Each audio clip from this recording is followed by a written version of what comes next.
Bom, a próxima aula, então, será ministrada pelo Dr. Marco Antônio Chieia. O Dr. Marcos é neurologista, é o coordenador do grupo de pesquisa do neurônio motor da Academia Brasileira de Neurologia e é também o médico responsável pelo ambulatório de esclerose lateral amiotrófica do setor de doenças neuromusculares da Universidade Federal de São Paulo. O Dr. Marcos ministrará a palestra sobre diagnóstico precoce. Bom dia a todos. Gostaria de agradecer a Bela mais uma vez pelo convite. Vou falar para vocês um pouquinho sobre as formas diagnósticas precoces de esclerose lateral amiotrófica. Eu sempre dou essa aula, mas a cada mês que passa nós temos um pouquinho a mais para falar sobre maneiras de diagnóstico precoce de esclerose lateral amiotrófica.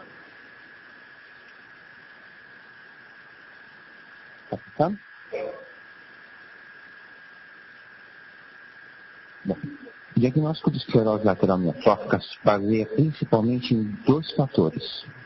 A esclerose lateral amiotrófica é uma síndrome que reúne uma síndrome de neurônio motor superior e de neurônio motor inferior. Então, nós temos que juntar os pedacinhos.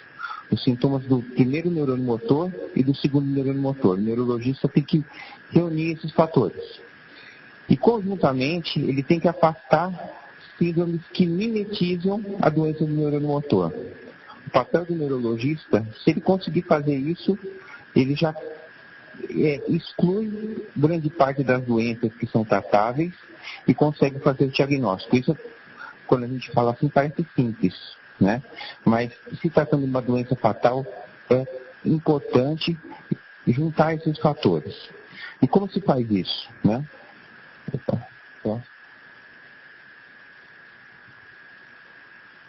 Bom, a gente tem que, primeiramente, o foco é o segundo neurônio motor, juntar os sintomas, né, e o trato córtico espinhal. Podemos utilizar, a epidemiologia da ELA é o seguinte, a epidemiologia da ELA, a incidência é em torno de 2 a 6 por 100 mil habitantes e a prevalência de 3 a 9 por 100 mil habitantes. Os sintomas de envolvimento do primeiro neurônio motor. O paciente pode vir para a gente, quando afeta o primeiro neurônio motor, com as seguintes queixas. Fasciculações e câimbras são sintomas do primeiro neurônio motor.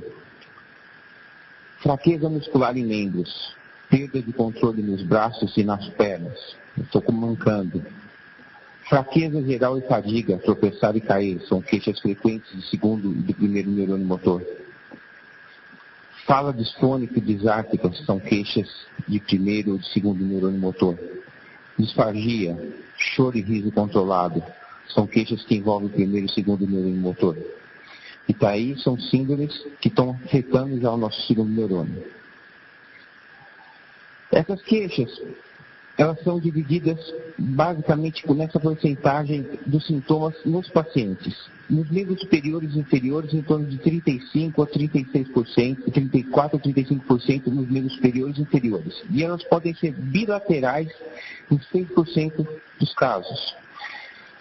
Normalmente, quando nós temos o diagnóstico de esclerose lateral amiotrófica, a doença é assimétrica, mas ela pode ser simétrica em 6% dos casos. Os sintomas bulbares, em 18% dos casos, são os primeiros sintomas. Astenia, rigidez, amiotrofia, fasciculações e dispneia, alteração de marcha são sintomas presentes. Vale a pena ressaltar aqui que a dispneia pode ser o primeiro sintoma de esclerose lateral amiotrófica. O paciente pode ter esse primeiro sintoma e é um importante diagnóstico diferencial. Aqui são algumas pistas, e são as principais pistas para nós fazermos diagnóstico precoce de esclerose lateral amiotrófica. Vale a pena ressaltar aqui a atrofia do primeiro interósseo da mão, a raiz C7C8T1, a queda do pé, raiz de L5S1, atrofia de língua, um sintoma bulbar, a disartrofonia, são os sintomas precoces e indicativos de esclerose lateral amiotrófica, os sintomas clínicos predominantes dessa doença. Então, clinicamente, são sintomas que nós podemos nos mostrar como indicativos de precoce dessa doença. Outro sintoma motor bastante importante e que nos mostra como sintoma, queixa de lesão do segundo neurônio motor é a fadiga. A fadiga é um sintoma clínico que nos traduz uma perda axonal ou uma hiperatividade de uma lesão axonal motora. Qual a tradução de fadiga? Eu perdi meus neurônios e estou tendo uma hiperatividade das outras unidades motoras tentando compensar a minha perda neuronal. Eu estou utilizando demais as minhas unidades motoras que restam. Eu tenho aquela fadiga exagerada no final do dia. Eu tento compensar demais o que eu perdi. Então, a minha fadiga só traduz isso. Então, é um sintoma muito comum na esclerose lateral amiotrófica, principalmente naquelas pessoas que tentam usar aquele esforço exagerado para tentar compensar aquilo que eu não tenho. Fasciculações. Fasciculações são sintomas,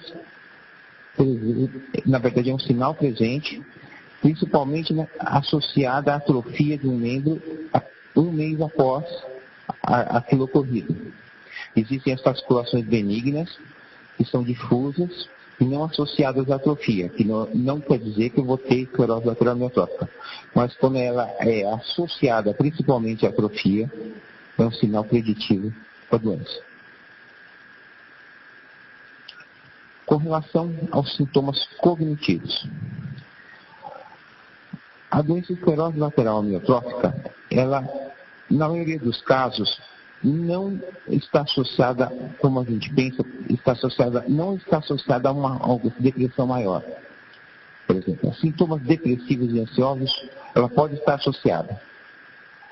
Mas a depressão maior é menos de 20% dos casos. Alterações cognitivas e comportamentais, em torno de 10 a 55% dos casos. E 15 a 40% dos casos podem apresentar algum tipo de demência ou alteração cognitiva. Se nós formos dividir em sinais de neurônio motor superior e inferior, como nós referimos anteriormente, síndromes, na verdade, a esclerose lateral amiotrófica é uma síndrome que combina sinais de neurônio motor superior e inferior. Então, nós vamos ter hiperreflexia, sinal de Babinski, que é um sinal de liberação piramidal, espasticidade, que na verdade é como se fosse um membro duro, perda de destreza como uma sequela de AVC, né? Uma rigidez associada a uma atrofia, uma perda de força, fasciculação, câimbras musculares, associando esses dois em membros e sintomas vulgares, como disfagia, disfonia e um choro e riso incontrolado. A associação desses sinais e sintomas, nós temos a associação dessas síndromes, mostram ou nos denotam a esclerose lateral amiotrófica.